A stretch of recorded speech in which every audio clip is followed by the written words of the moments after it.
Alors voilà une toute nouvelle petite vidéo. La dernière fois j'avais parlé beaucoup en théorie et ben maintenant j'essaye de vous en faire la démonstration.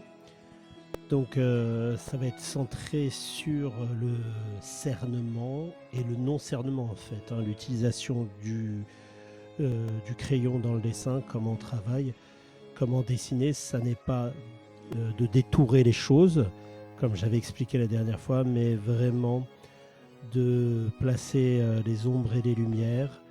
Alors j'ai choisi de vous faire une démonstration avec le dessin d'un œil, puisque j'entends beaucoup d'âneries sur internet sur l'œil, comment bien dessiner un œil. Donc là, j'ai pas la prétention de vous dire comment bien dessiner un œil, mais je vous montre un petit peu comment ça fonctionne en tout cas. Comment les lumières fonctionnent. C'est surtout pas un modèle parce qu'il n'y a pas de modèle. Je vous ai dit, comme je vous le disais la dernière fois, le réel modèle, bah, c'est l'œil que vous voyez au moment où vous le voyez avec l'éclairage qu'il y aura. Il n'y a pas de modèle à avoir. C'est plus vous montrer comment on fonctionne. Bah, on fonctionne évidemment par des masses d'ombre et des masses de lumière. Et là, vous voyez, je relis. Enfin, je relis. C'est pas que je relis. Hein, si vous commencez à distinguer l'iris, l'ombre qui est aussi en dessous du sourcil et le sourcil, et aussi la ligne, l'espèce de ligne du cil, on a une zone sombre qui est discontinue, qui est continue, pardon, au contraire. Et donc il n'y a pas de séparation, c'est pas l'iris, un petit rond, un petit trait, enfin on entoure, etc. Pourquoi? Parce que tout simplement ça se passe pas comme ça dans la nature. Ça se passe comme ça. On peut faire le détour de l'œil comme je le vois très très très souvent hein, chez les élèves, etc. C'est logique en bande dessinée. Parce qu'en bande dessinée, on est là pour dessiner, mais désigner en même temps. Ça raconte une histoire, ça doit séparer les choses pour bien les comprendre, pas pour les ressentir. C'est avant tout une narration. Donc on est tout à fait dans cette logique en bande dessinée de faire des contours. Seulement, il faut savoir ce qu'on fait et ce qu'on veut. Donc après, il n'y a aucun interdit. Hein. Si on veut faire un contour, on peut le faire. Mais encore une fois, ne pas dire c'est comme ça qu'on dessine un œil. En BD, oui, peut-être. Et encore. Hein. En BD, oui, peut-être.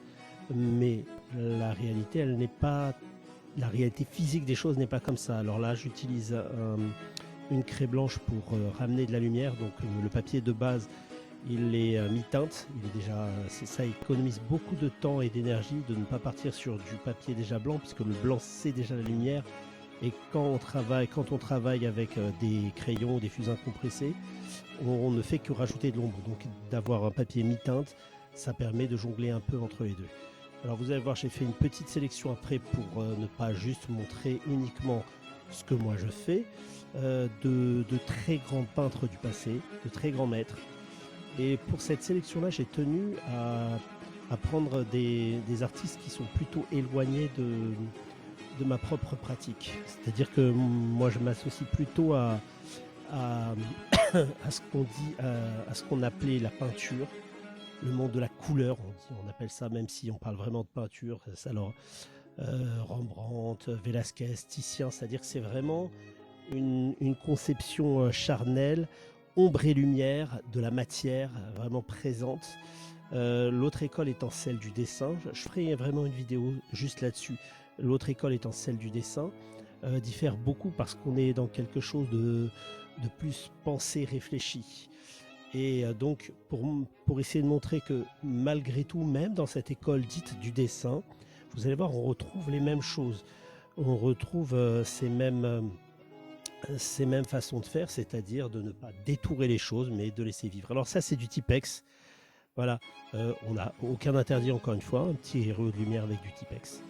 Donc, vous voyez bien que là, l'œil, pareil, hein, le blanc de l'œil circule avec la joue, enfin la pommette, on va dire. Il n'y a pas d'interruption, il n'y a pas d'interférence là-dedans, parce que pour en avoir une, il faudrait avoir des détails extrêmement poussés. Et voilà. Donc, on va passer maintenant au grand maître. Alors on commence avec, enfin là c'est encore mon travail, et on va commencer avec Léonard de Vinci. Donc si Léonard de Vinci, bien sûr le dessin, on va regarder en détail l'œil. Et voilà. Donc on voit bien qu'il n'y a absolument rien de détouré. Michel-Ange, là c'est pareil. Hein. Michel-Ange, on voit que tout circule, la lumière, enfin on n'a pas un contour de l'œil. On pourrait en apercevoir un très léger, mais presque rien. Titien, donc Titien c'est quand même pas de l'école du dessin, mais celle dite de la couleur. Bon, on voit que c'est pareil. Bon. Alors, Rubens. Rubens qui pourtant dessinait beaucoup, enfin était vraiment dans le trait.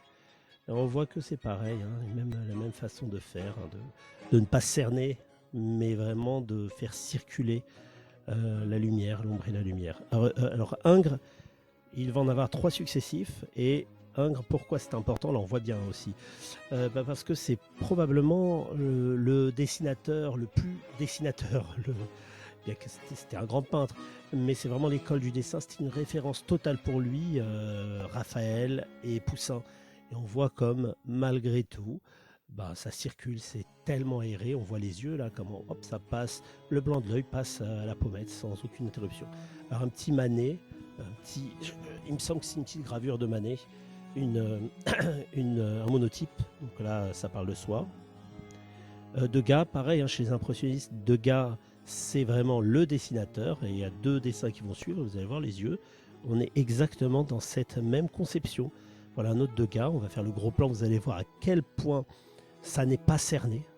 Voilà, c'est évanescent, et on retrouve la même chose. Cézanne, Cézanne c'est très dessiné, et pourtant on va reprendre ce gros plan.